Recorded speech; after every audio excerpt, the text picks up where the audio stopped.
I thought I was alone, drowning in the silence of an empty house. But the moment I turned, my heart froze. Alex was standing there, his eyes wide, his face a mixture of shock and confusion. I tried to explain, to say something, anything, but his expression said it all. In that split second, I knew my secret was no longer mine. What he did next, I never could have imagined. The house had always been a sanctuary, filled with warmth and laughter. At least it used to be.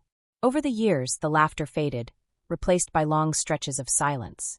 My husband, James, was a workaholic, traveling from city to city, attending endless meetings and conferences. I admired his dedication, but it came at a cost. Our family, our connection, and, most painfully, my sense of self. I had been managing everything alone for years, keeping the house in order, raising our son Alex, and holding on to a love that felt more like a distant memory. James's absence became normal, and loneliness grew like an uninvited guest. At first, I tried to fight it, telling myself it was temporary. But deep down, I felt abandoned, like a single candle trying to light an entire room. Alex was my anchor, my one constant. At 18, he was no longer a boy but a young man with a world of his own, friends, school, plans for the future. He still lived under my roof, but I could feel him drifting, his life expanding beyond the confines of our home.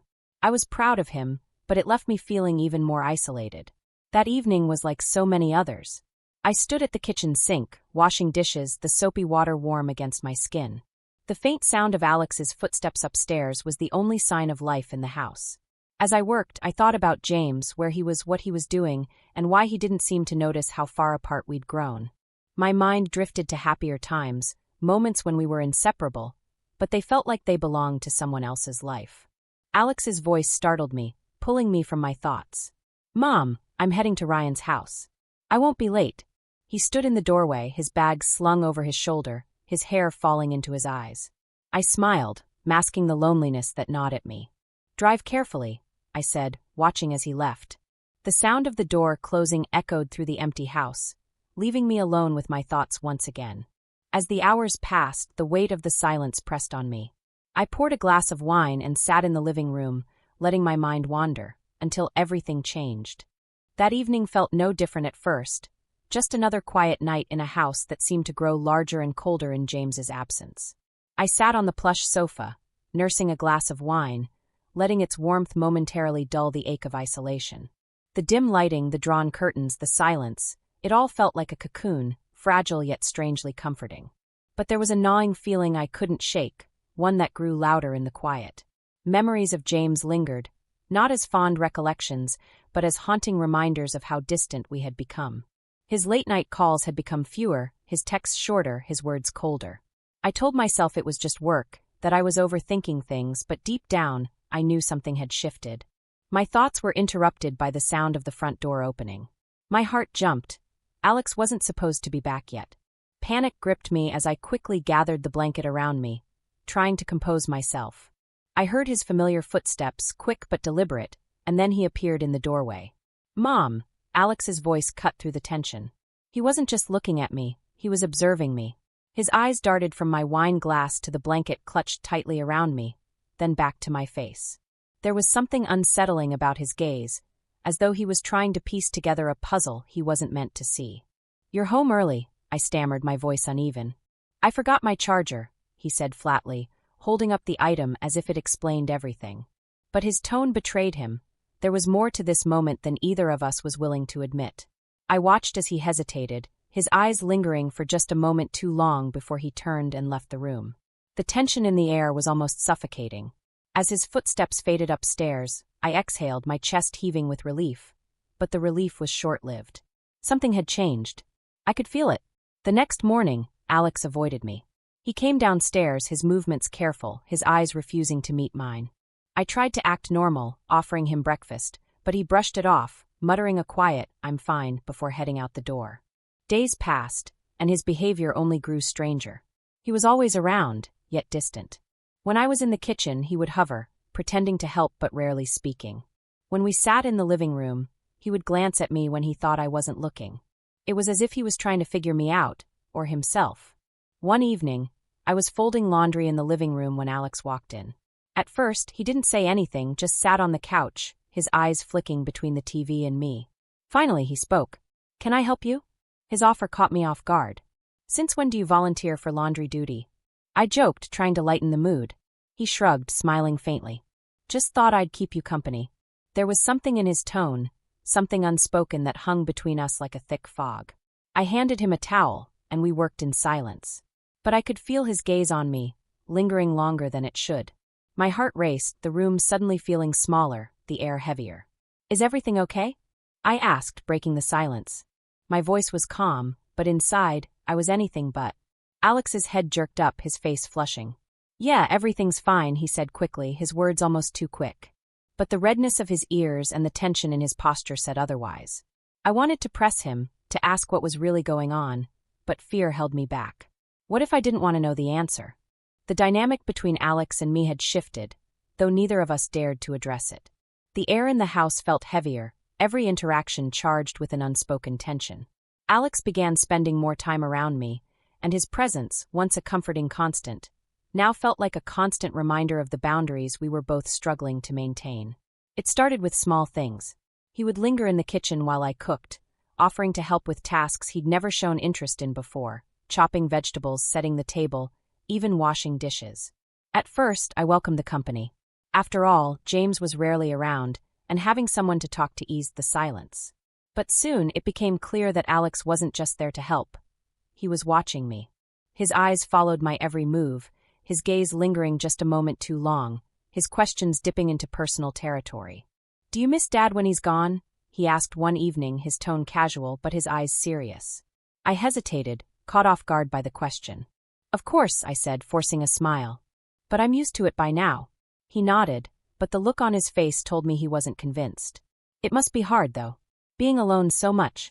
His words hit deeper than I wanted to admit. It can be, I said softly, turning away to avoid his gaze.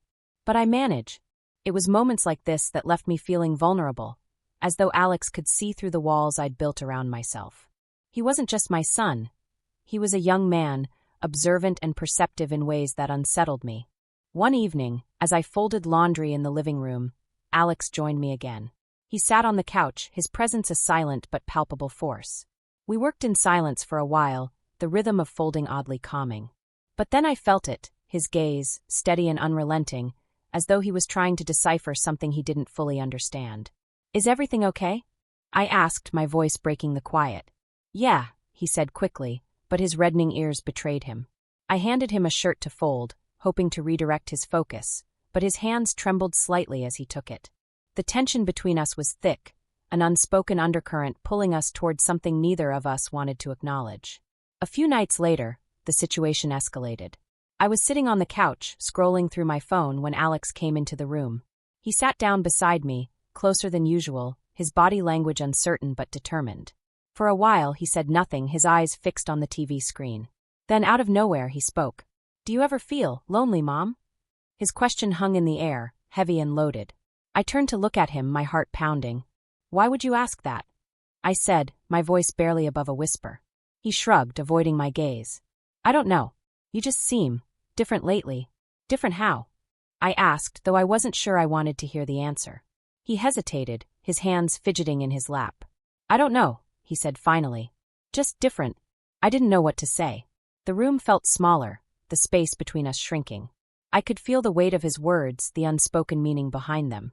My mind raced, a mix of emotions I couldn't quite identify. Then, without thinking, I placed my hand on his, a gesture meant to comfort, but one that sent a jolt through both of us. His eyes met mine, wide and questioning, and for a moment, the world seemed to stop. I pulled my hand back quickly, my face flushing. I'm sorry, I said, my voice shaking. I didn't mean. It's okay, he said, cutting me off. His voice was soft, his eyes steady. Really, Mom? It's okay. But it wasn't. Nothing about this was okay. I stood up, putting distance between us, my heart racing. I think I'm going to bed, I said quickly, avoiding his gaze.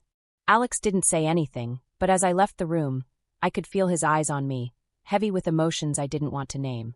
Over the next few days, his behavior only intensified. He found excuses to be near me, his presence both comforting and suffocating.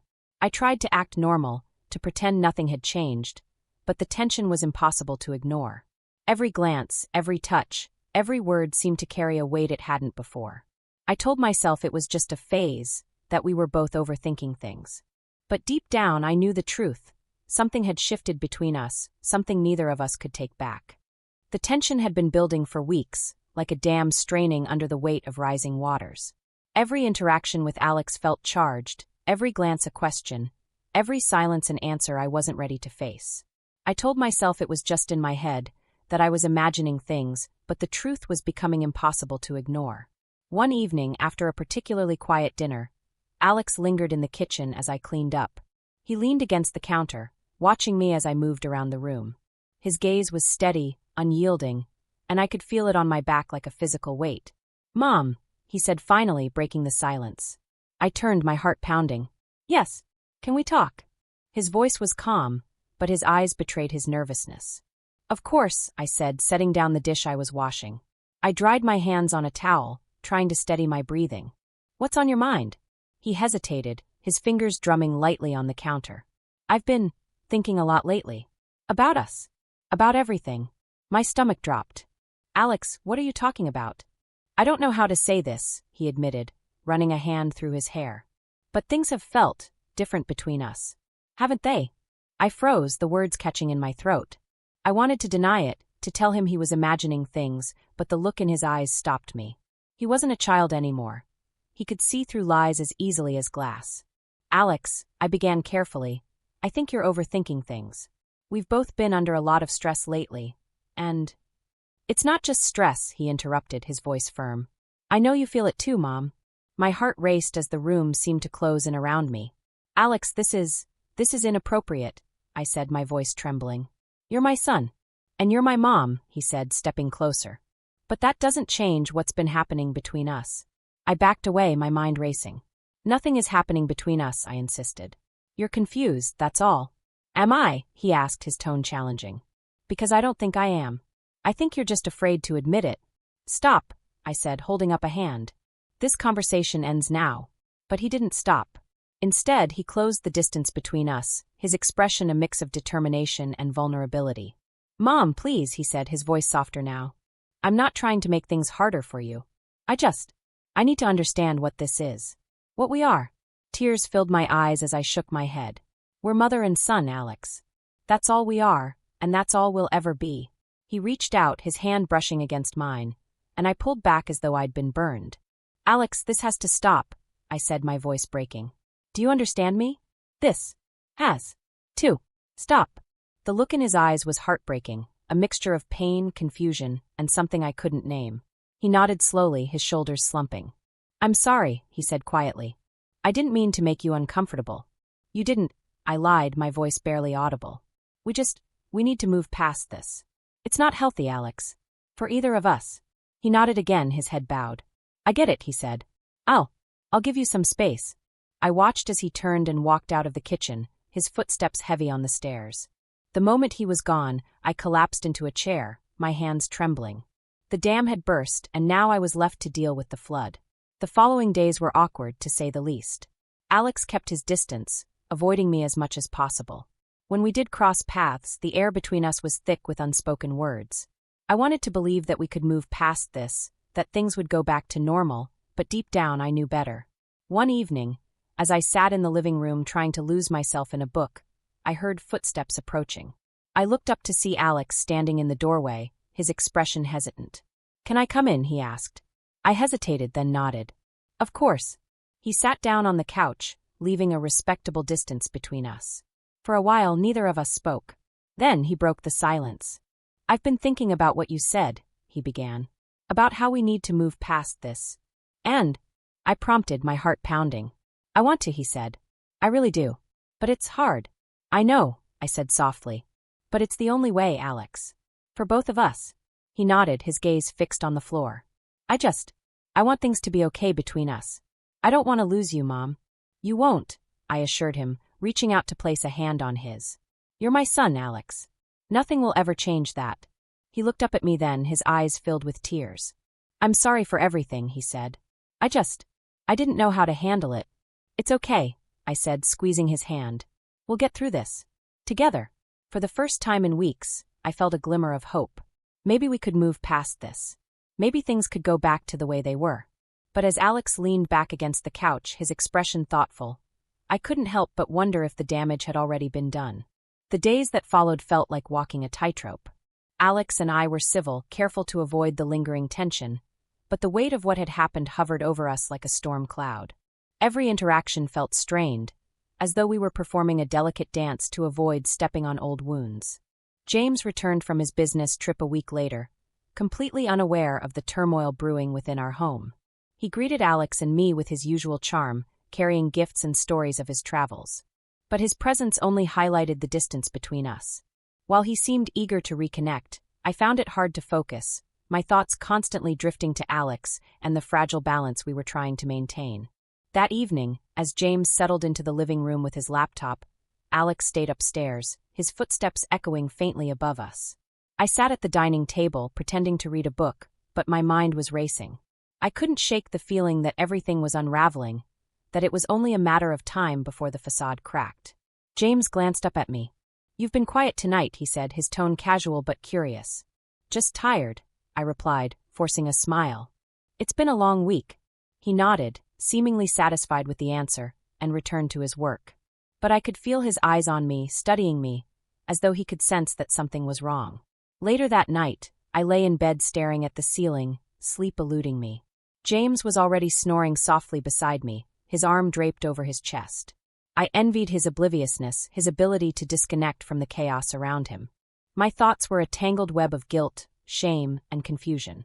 I hated what had happened, hated that I couldn't seem to forget it, and most of all, hated that it had changed the way I saw Alex. The next morning, Alex was in the kitchen when I came downstairs. He was pouring himself a glass of orange juice, his movements deliberate but tense.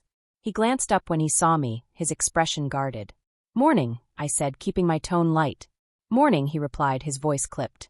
He avoided my gaze, focusing on his glass as though it held all the answers to our problems. "Did you sleep well?" I asked, desperate to fill the silence. "Fine," he said shortly. He took a sip of his juice, then set the glass down with a little more force than necessary. "I'm going out for a while," he added, grabbing his jacket from the back of the chair. "Where to?" I asked, trying to sound casual. "Just out," he said, not meeting my eyes. He slung the jacket over his shoulder and walked out the door without another word. I stood there, staring at the closed door, my chest tight with frustration and sadness. The distance between us was growing, and I didn't know how to bridge it. Over the next few weeks, the tension between Alex and me only deepened. He became more withdrawn, spending most of his time in his room or out with friends. When we did interact, our conversations were brief and strained. I missed the easygoing relationship we'd once had, the laughter and camaraderie that now felt like a distant memory. James, oblivious to the undercurrents in the house, began planning a family dinner to celebrate Alex's upcoming graduation. He wanted it to be a special evening, a chance for us to reconnect as a family. I went along with it, hoping it might provide some semblance of normalcy. The night of the dinner arrived, and James spared no expense. He prepared Alex's favorite dishes, filled the dining room with candles and flowers, and even put on music to set the mood. Alex arrived late, his expression unreadable, but he sat at the table and made an effort to engage in conversation. For a moment, it felt like old times. James was telling a funny story from work, and Alex laughed, really laughed, for the first time in weeks. I felt a flicker of hope, a fragile thread that maybe, just maybe, we could find our way back to normalcy. But as the evening wore on, the cracks began to show.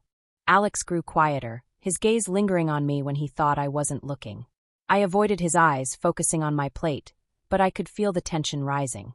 After dinner, as James cleared the table, Alex approached me in the kitchen. "Can we talk?" he asked, his voice low. "Not now," I said quickly, glancing toward the dining room where James was loading the dishwasher. "Please," Alex insisted, his eyes pleading. I shook my head, my heart pounding. "Alex, this isn't the time." But he didn't back down. "Mom, we can't keep pretending this didn't happen." "Lower your voice," I hissed, glancing nervously toward the dining room. James walked in at that moment, oblivious to the tension. "Everything okay in here?" he asked, smiling. "Fine," I said, forcing a smile. "Alex was just asking about dessert." Alex looked at me, his expression a mix of frustration and resignation. "Yeah," he said quietly. "Dessert?" James nodded, oblivious. "Great. I'll get the ice cream." As he left the room, Alex turned back to me. "This isn't over," he said softly, his tone both a warning and a promise. I didn't respond. I couldn't. I simply turned away, my heart heavy with the weight of everything that remained unsaid. The house was quiet, yet the weight of everything that had transpired filled every corner. Alex and I barely spoke in the days following the family dinner. James, blissfully unaware of the storm brewing beneath the surface, continued with his routines, his laughter and small talk a stark contrast to the turmoil within me. One afternoon, while James was at work, I found Alex in the living room, staring blankly at the TV. His shoulders were slumped, his eyes distant. I hesitated in the doorway, unsure if I should say something or leave him to his thoughts. But I knew we couldn't keep avoiding this forever. Alex, I began, my voice soft but steady. He turned his head slightly, acknowledging my presence without meeting my gaze. I sat down on the couch, leaving space between us, and took a deep breath. We need to talk. He sighed, leaning forward and resting his elbows on his knees. I know, he said quietly. I just don't know what to say. Then let me start, I said, my hands clasped tightly in my lap. I'm sorry for everything, for letting things get to this point. I should have been stronger, should have set clearer boundaries. None of this is your fault, Alex. But it is, he said, his voice breaking. I pushed you, Mom. I made it weird. I didn't know how to handle what I was feeling, and I'm sorry. Tears filled my eyes as I reached out and placed a hand on his shoulder. You're not to blame, I said firmly. We were both navigating something complicated, and we made mistakes. But we can't let those mistakes define us. He nodded, his jaw tight as he fought back tears. I just want things to go back to normal, he said. I want to be able to talk to you without feeling this. We will, I promised. It's going to take time, but we'll get there. You're my son, Alex, and nothing will ever change that. I love you, and I always will. For the first time in weeks, he looked me in the eyes. I love you too, Mom, he said, his voice barely above a whisper. We sat there in silence for a while, the weight of our conversation slowly lifting. It wasn't a perfect resolution, but it was a start, a fragile truce that would allow us to rebuild what had been broken. As the days turned into weeks, Alex and I worked to mend our relationship. We took small steps, sharing meals, having light conversations, and finding moments of laughter. The tension between us began to fade, replaced by a tentative sense of normalcy. But the experience left its mark on me. It forced me to confront the loneliness I had been ignoring for so long, the cracks in my marriage that I had tried to patch over with denial. James's frequent absences, the emotional distance between us, it all needed to be addressed if I was ever going to find peace. One evening, after Alex had gone out with friends, I sat down with James in the living room. He looked up from his laptop, surprised by my serious expression. Is everything okay? He asked. No, I admitted. It's not. And it hasn't been for a long time. He set his laptop aside, giving me his full attention. What's wrong? I took a deep breath, the words catching in my throat. I've been lonely, James. You're gone so often. And when you're here, it feels like you're still somewhere else. We need to talk about this, about us, because I can't keep pretending everything is fine. His face softened, guilt flashing in his eyes. I didn't realize you felt that way, he said. I've been so focused on work, I guess I lost sight of what really matters. For the first time in years, we had an honest conversation about our marriage. It wasn't easy, and it didn't solve everything overnight, but it was a step in the right direction. I told him about my struggles, my feelings of isolation, and my desire to reconnect. He listened, and for the first time I felt heard. Life didn't change instantly, but it began to shift. James made an effort to be more present, and I worked on finding fulfillment beyond the walls of our home. Alex and I continued to rebuild our bond, one small moment at a time. The experience had been painful, but it taught me an important lesson. Silence and avoidance only deepen wounds. Facing the truth, no matter how difficult, is the only way to heal. If you were in her position, what would you do? Could their family ever fully recover from this? Share your thoughts in the comments below. I'd love to hear what you think. Don't forget to like this video and subscribe to our channel for more gripping, real-life stories like this one. Trust me, the next one will leave you speechless. Stay tuned, you won't want to miss it.